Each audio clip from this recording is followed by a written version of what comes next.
बातमीपत्राची सुरुवात करणार आहोत नितेश राणे यांनी केलेल्या वक्तव्यासंदर्भातल्या बातमीनं। हिंदुत्वाच्या मुद्द्यावर मंत्री नितेश राणे प्रचंड आक्रमक झालेले आहेत आणि चंद्रपूरमध्ये बोलत असताना त्यांनी चिथावणीखोर वक्तव्य सुद्धा केलेलं आहे, ज्याच्यावरून आता नवीन वादाला तोंड फुटतंय। हिरव्या सापांची वळवळ बंद झाली नाही तर वराह जयंती साजरी करू असा इशारा मंत्री नितेश राणे यांनी दिलाय।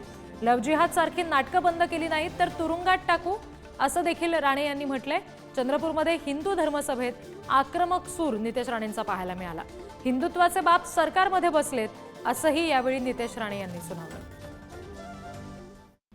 जे क्या काही ह्या जिहाद्यांच्या आणि हिरव्या सापांची काय वळवळ सुरू आहे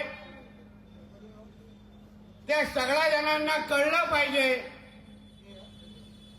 की आता या महाराष्ट्रामध्ये एक हिंदुत्वादी विचाराचं सरकार आलंय आणि म्हणून तुमची हे जे काही लव जिहाद आणि आमच्या गौ माताकडे वाकड्या नजरेने जे तुम्ही पाहताय ही तुमची वेळेत अगर वळवळ कमी झाली नाही तर प्रत्येकाला शोधून शोधून आम्ही आतमध्ये टाकू हे इशारा देण्यासाठी इथे आलेलो आहे। आणखी तपशील आपण घेतोय। प्रतिनिधी राहुल असोटकर सध्या आपल्याशी जोडले गेलेत त्यांच्याकडून। राहुल, राणेंनी केलेले हे जे वक्तव्य आहे ते वादाला तोंड फोडणार आहे असं म्हणता येईल, काय नेमका प्रतिक्रिया या सगळ्या संदर्भात उमटतात?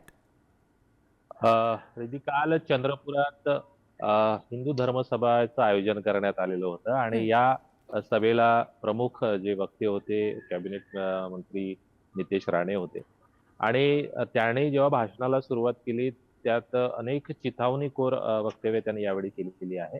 त्यामध्ये हे जे सरकार आहे हे हिंदू लोकांमुळे आलेलं सरकार आहे आणि हिंदुत्वासाठी हे सरकार आहे, त्यामुळे जे हिरव्या सापांची वळवळ या ठिकाणी सुरू आहे, लव जिहादच्या माध्यमातून असेल किंवा गोवंश हत्याच्या संदर्भात असेल तर त्यांची वळवळ थांबवण्याचं काम या सरकारच्या माध्यमातून केलं जाईल असं त्यांनी सांगितलं। त्याचबरोबर चंद्रपूर सारख्या ठिकाणी सुद्धा 22 लव जिहादची प्रकरणं माझ्यापर्यंत आलेली आहे आणि त्यामुळे कुठंतरी ते प्रकरण सरकार जर सोडवत नसेल तर सरळ माझ्यापर्यंत आणा, मी त्यांना सुतासारखा सरेड करेल।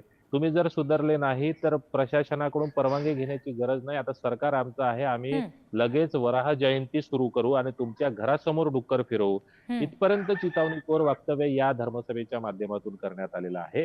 ही सभा रात्री 8 ते 9च्या दरम्यान झाली आणि त्यानंतर आता आज या विषयासंदर्भात इतर जे पक्ष असतील किंवा सामाजिक संघटना असतील ते या प्रकरणात कसा दखल घेतात आणि याची प्रतिक्रिया काय देतात हे पाहणं सुद्धा आता महत्त्वाचं ठरणार आहे। जी राहुल, धन्यवाद दिलेल्या या सगळ्या तपशिलांसाठी। या सगळ्या संदर्भात काही वेळापूर्वी काँग्रेस प्रवक्ते अतुल लोंढे यांनी पुढारी न्यूजला प्रतिक्रिया दिलेली आहे, आपण बघूयात ते नेमकं काय म्हणाले। पहिलं तर असं आहे की हे सत्तेसाठीचं हिंदुत्व आहे। राणे कुटुंबाला पूर्ण महाराष्ट्र चांगल्या पद्धतीने ओळखतो, त्यामुळे त्यांनी जे लोक खऱ्या अर्थानं धर्माचा राजकारणासाठी वापर करत नाही त्यांना धर्म शिकवू नये। आणि आता राहिला प्रश्न ज्या पक्षामध्ये ते आहेत ना, भाजपमध्ये, त्या पक्षांनी बीफ कंपन्यांकडनं गोवंशचा एक्सपोर्ट करणाऱ्या 4 कंपन्यांकडनं इलेक्ट्रोल बॉन्ड घेतलेले आहे। त्यांना काय मुख्तार अब्बास नकवी, शाहनवाज हुसेन हे त्यांच्या पक्षाचे नेते आहेत, मंत्री राहिलेले आहेत केंद्रामध्ये, त्यांच्याबद्दल त्यांना काय म्हणायचं आहे? त्यांना शोधण्याची गरज नाही आहे, उचलून सरळ आत घातलं पाहिजे। ज्या संविधानाची तुम्ही शपथ घेऊन येता तेव्हा प्रत्येकाकडे नागरिक म्हणून बघण्याची तुमच्यावर जबाबदारी असते। कायद्याचं काम कायदा करेल ना, कायदा हातात घेण्याचा अधिकार यांना कोणी दिला आणि संविधानाची पायमल्ली करण्याचा अधिकार यांना कोणी दिला?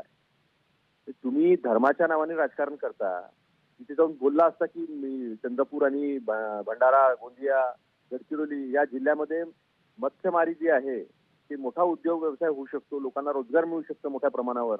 तिथल्या ज्या संस्था आहे, सहकारी संस्था, मत्स्य व्यवसाय सहकारी संस्था, त्याला आम्ही काहीतरी मदत करतो असं म्हटलं असतं तर ते मंत्रिपदाला शोभलं असतं। ते करतील ना, शंकराचार्य करतील, आपल्या इथले जे धर्माचे जे प्रमुख आहेत ते बघतील ना काय करायचं आहे ते, आणि लोकांना कळतं काय करायचं आहे ते।